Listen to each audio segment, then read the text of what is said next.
پاکستان دنیا بھر میں اپنے جغرافیائی محل وقوع اور اپنی تاریخ کے حوالے سے ایک منفرد پہچان رکھتا ہے۔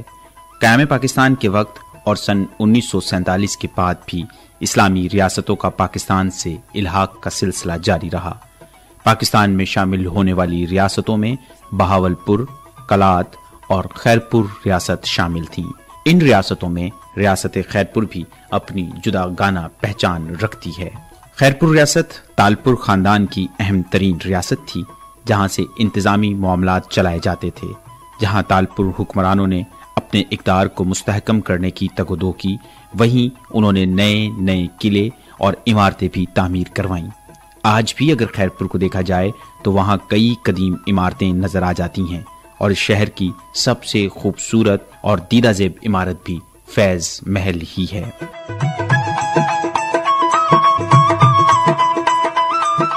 تالپور حکمران فن تعمیر سے گہری دلچسپی رکھتے تھے اور ان کی عملداری میں بہترین معمار اور فن نقاشی کے ماہر رہائش پذیر تھے۔ ان کے دور حکومت میں قبو یعنی خوبصورت مقابر تعمیر کرائے گئے، جن میں میراں تالپور کے مقبرے شامل ہیں۔ میر سہراب خان تالپور نے کوٹ ڈیجی کا عظیم الشان قلعہ تعمیر کروایا، جبکہ میر شیر محمد خان تالپور نے 18ویں صدی میں پراسرار قلعہ رنی کوٹ کی تعمیر کروائی۔ تالپور حکمرانوں کا ایسا ہی ایک قدیم اور فن تعمیر کا شاہکار فیض محل بھی ہے۔ فیض محل خیرپور کی ایک شاندار تاریخی عمارت ہے۔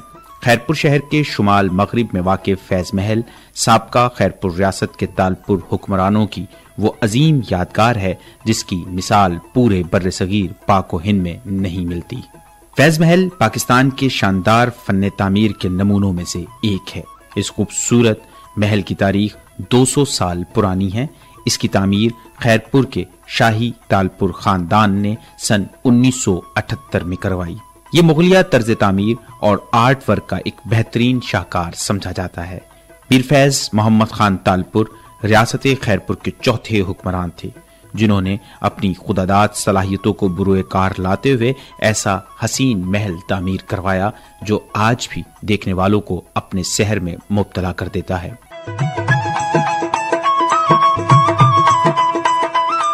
ایک بادشاہ، سیاستدان، جنگجو، سپاہی، شاہ سوار اور باغبان میر فیض محمد خان تالپور وہ باغ و بہار شخصیت تھے جن کو فنون لطیفہ سے بے حد لگاؤ تھا۔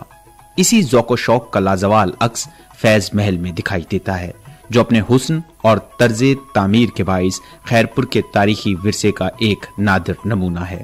میر فیض محمد خان تالپور سن 1894 سے سن 1909 تک ریاست خیرپور کے حکمراں رہے۔ ان کے اس تعمیری شاہکار کو ان کے نام کی مناسبت سے فیض محل کا نام دیا گیا۔ کیونکہ اس دور میں اس عظیم الشان عمارت کی تعمیر پر 1 لاکھ روپے کی لاگت آئی تھی، اس لیے اسے لکھی محل بھی کہا جاتا ہے۔ تاریخی حوالوں سے پتہ چلتا ہے کہ سن 1843 میں جب چارلس نیپیئر نے سندھ کا خطہ فتح کیا تو سندھ کے آخری حکمراں میر جارج علی مراد خان تالپور کے ہاتھوں سے اقتدار چلا گیا اور انتظامی طور پر یہ خطہ انگریزوں کی عملداری میں آ گیا۔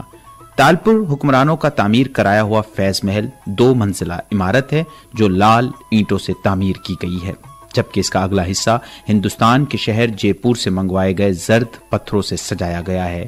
ان پتھروں کی سجاوٹ اور چمک دمک میں اتنا عرصہ گزرنے کے باوجود بھی کوئی فرق یا تبدیلی نہیں آئی۔ فیض محل کا مرکزی ہال سرکاری تقاریب اور دربار کے لیے استعمال کیا جاتا تھا۔ روشن دانوں سے سجائے گئے اس خوبصورت ہال میں اس دور کا فرنیچر، جھولے اور نایاب اشیاء آج بھی موجود ہیں۔ دروازوں اور کھڑکیوں سمیت جتنی بھی چیزیں اس میں ہیں وہ سب دیال، ساگوان، پرتل اور چلغوزے کی لکڑی سے بنی ہوئی ہیں۔ فیض محل میں ڈائننگ ہال بھی قائم ہے۔ ہال کے دونوں اطراف اخروٹ کی لکڑی سے بنوائی گئی ڈریسنگ ٹیبل بناوٹ کے لحاظ سے بے حد عمدہ اور بے مثال ہے۔ اس شاندار محل کے آگے مغلیہ طرز کا ایک باغ بھی بنایا گیا ہے جو تقریباً 20 ایکڑ اراضی پر پھیلا ہوا ہے۔ کشادہ باغ میں املتاس، شیشم اور کھجور کے درخت فضا کو اور بھی خوشگوار بنا دیتے ہیں۔ محل کی دائیں اور بائیں جانب توپیں نظر آتی ہیں۔ مرکزی ہال کی دیواروں پر تالپور حکمرانوں سے لے کر ان تمام شخصیات کی تصاویر آویزہ ہیں جنہوں نے فیض محل کے دورے کیے۔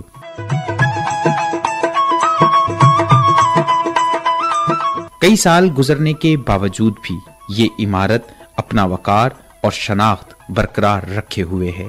آج بھی فیض محل میں ہر ایک شے کو اپنی اصل حالت میں برقرار رکھنے کی بھرپور کوشش کی گئی ہے تاکہ اس تاریخی ورثے کو دیکھ کر گزرے زمانے کی یاد تازہ کی جا سکے۔